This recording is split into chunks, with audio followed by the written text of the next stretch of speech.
Hey folks, I'm coming at you with another quick tip video, and this one is pretty insane. It's a way to teleport your heroes to increase your rally frequency. And a special thanks to my Alliance member Hitman in Kingdom 21 for pointing out the basic concept to me, and it's been really fun to test. So first, let me go over the basic concept. Normally when you attack a target, unless it's something that you can garrison, you have to wait for your troops to march back to your town and use them in a subsequent march or rally. If the target is not too far away, then it's probably only a few seconds to a minute of waiting. But there are some times where those seconds are really important. So I'm going to show you a trick of how you can teleport your heroes back to your city after a battle so that you're able to send out a new rally immediately. And no, I'm not talking about wasting advanced teleporters to bring your marches home. So here's the underlying mechanic of why this works. When your troops are injured, they get teleported back to your infirmary instantly. As you may remember from my combat guide linked below in the description, troops are proportionally allocated to injured, lightly injured, or just straight up losses based on the battle location. However, if you only have one troop and that troop gets injured, such as in this example march, you no longer have a march out in the field. So those heroes that were in the march now appear back in your town instantly, along with that injured troop. This alone isn't helpful because the only way to do this is to have your march lose, so there's no point. However, there is a way to exploit this edge case in rally formation.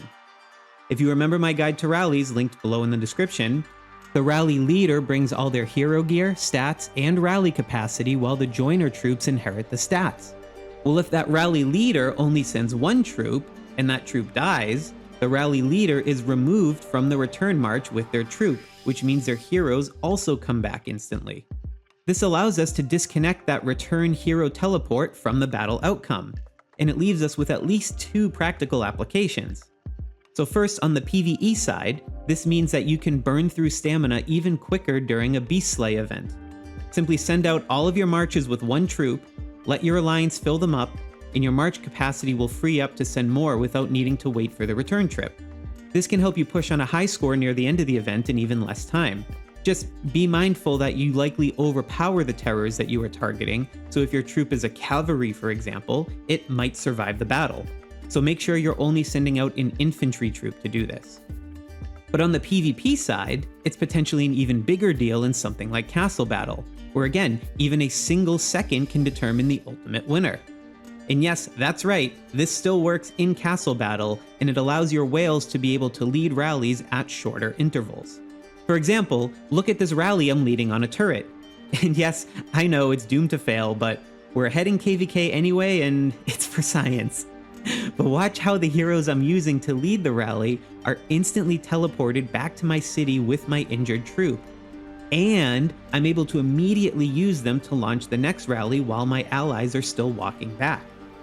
Now you do have to be careful with this because even if you win the battle, as my buddy Percival is demonstrating, you will get teleported back and not be part of the garrison. So that means this technique is best done when you either have a second person in the rally set up to be the garrison captain and instantly defend, or if you're using waterfall rallies as a technique. Then the earliest rallies you send at the target can use this technique to get your strongest players back and launch additional rallies at other targets, or even at the same target earlier if those rallies were unsuccessful. And this means it can help trim off seconds from your opponent's occupation time. So anyway, this will likely become another tool in your toolkit for strategizing on KVK, Swordland, Flamedragon Tyrant, etc. If you want guides for these types of events, check out the rest of my Kingshot Essentials playlist and be sure to like, subscribe, and hit the bell icon so you don't get left behind when the latest tips like this one come out. And as always, a special thanks to my Sloth Squad channel members for their continued support that helps make my work possible. Check out the links below for how to sign up, as well as how you can use your in-game spend to support my channel. I can't wait to see the sorts of KVK strategies you all come up with using this technique. So be sure to let me know in the comments if you find anything else cool while you're testing it out. Thanks again for watching, and happy gaming out there.